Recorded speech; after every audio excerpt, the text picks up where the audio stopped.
Hi friends, welcome to my channel. இன்னைக்கு நம்ம கன்னியாகுமரி ஸ்டைலில் ரொம்ப ஸ்பைசியாகவும் டேஸ்டியாகவும் மீன் குழம்பு எப்படி பண்ணுறதுன்னு தான் பார்க்க போகிறோம்.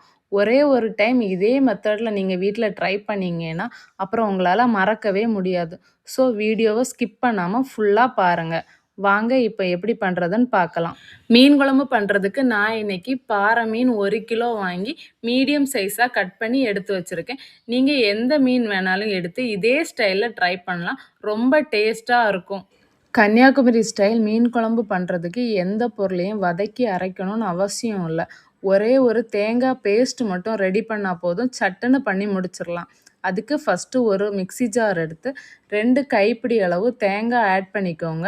இதில் முக்கியமான இன்க்ரீடியன்ட்ஸே தேங்காய் தான்.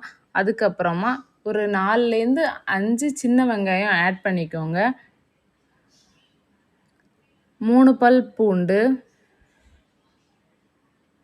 1 டேபிள் ஸ்பூன் ஜீரகம், 1 டீஸ்பூன் நல்ல மிளகு, கொஞ்சமாக தண்ணி ஆட் பண்ணி ரொம்ப ஃபைன் பேஸ்ட்டாக இல்லாமல் ஃபஸ்ட்டு கொரப்பாக அரைச்சி எடுத்துக்கோங்க.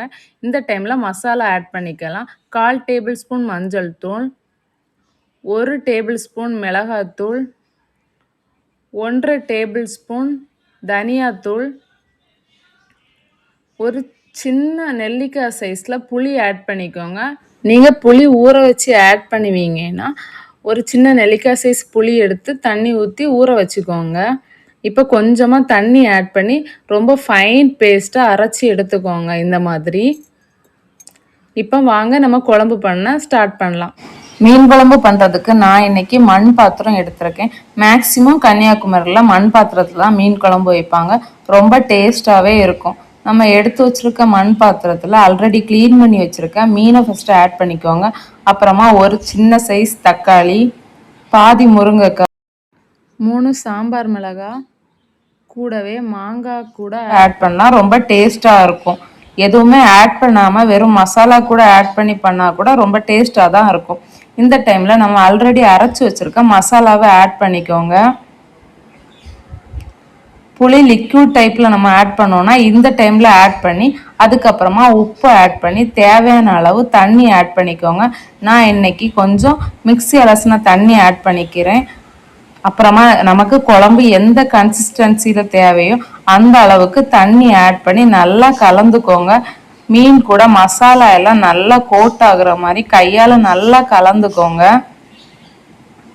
மீன் மசாலா எல்லாம் இந்த அளவுக்கு நல்லா கலந்ததுக்கு அப்புறமா ஸ்டவ் ஆன் பண்ணி நம்ம கலந்த மண் பாத்திரத்தை அப்படியே ஸ்டவ்வில் வச்சுக்கோங்க. எதுவும் வதக்கவும் வேண்டாம், தாளிக்கவும் வேண்டாம். ஸ்டவ்வை மீடியம் ஃப்ளேமில் வச்சு 2லேருந்து 3 நிமிஷம் ஒரு லிட் போட்டு க்ளோஸ் பண்ணிக்கோங்க. 2லேருந்து 3 நிமிஷத்துக்கு அப்புறமா ஓப்பன் பண்ணி பார்க்கும்போது இந்த மாதிரி நுர பொங்கி வந்திருக்கும். இந்த டைமில் கொஞ்சமாக ஃப்ரெஷ்ஷான கருவேப்பிலை ஆட் பண்ணி ஒரு 5 நிமிஷம் நல்லா கொதிக்க விட்டுருங்க. குழம்பு கொதிச்சுட்டு இருக்கும்போது இந்த மாதிரி ஓரங்களை மட்டும் லைட்டாக கலந்து விடுங்க. அப்போ தான் மீன் உடையாமல் இருக்கும். இந்த ஸ்டைலில் நீங்கள் குழம்பு பண்ணும்போது குழம்பு கொதிக்கும் போதே அவ்வளோ வாசனையாக இருக்கும். நீங்கள் மீன் குழம்புல மாங்காய் ஆட் பண்ணிங்கன்னா புளி கொஞ்சம் கம்மியாக ஆட் பண்ணிக்கோங்க. அப்போ தான் கரெக்டாக இருக்கும் குழம்புக்கு. குழம்பு நல்லா 5 நிமிஷம் கொதிச்சதுக்கு அப்புறமா பார்க்கும்போது நம்ம ஆட் பண்ண மீன், முருங்கைக்காய் எல்லாம் இந்த மாதிரி நல்லா வெந்து இருக்கும். இந்த டைமில் குழம்புல உப்பு டேஸ்ட்டு பார்த்துக்கோங்க. கம்மியாக இருந்துச்சுன்னா ஆட் பண்ணிக்கோங்க. உப்பு ஆட் பண்ணதுக்கு அப்புறமா 1 நிமிஷம் ஹை ஃப்ளேமில் கொதிக்க வச்சுக்கோங்க. கொதிச்சதுக்கு அப்புறமா இதுதான் முக்கியமான ஸ்டெப். கொஞ்சமாக கருவேப்பிலை, கொஞ்சமாக தேங்காய் எண்ணெய் ஆட் பண்ணி 10 நிமிஷம் எந்த டிஸ்டர்பும் பண்ணாமல் ஒரு லிட் போட்டு க்ளோஸ் பண்ணி அப்படியே விட்டுருங்க. 10 நிமிஷத்துக்கு அப்புறமா ஓப்பன் பண்ணி பார்க்கும்போது அவ்வளோ அழகான ஒரு ஸ்மெல் வரும். இப்போது நம்ம கன்னியாகுமரி ஸ்டைல் மீன் குழம்பு ரொம்ப சூப்பராகவும் ஸ்பைசியாகவும் ரெடி ஆகிட்டு. இதே மாதிரி நீங்களும் உங்கள் வீட்டில் ட்ரை பண்ணி பார்த்துட்டு ஃபீட்பேக்கை கமெண்ட் செக்ஷனில் சொல்லுங்கள். பொதுவாகவே மீன் குழம்பு அன்னைக்கு வைக்கிறத விட நெக்ஸ்ட் டே சாப்பிடும்போது ரொம்ப டேஸ்ட்டாக இருக்கும். நீங்களும் ட்ரை பண்ணி பாருங்கள். இதை சூடான சாதத்து கூட பிசைஞ்சு சாப்பிடும்போது அவ்வளவு டேஸ்ட்டாக இருக்கும்.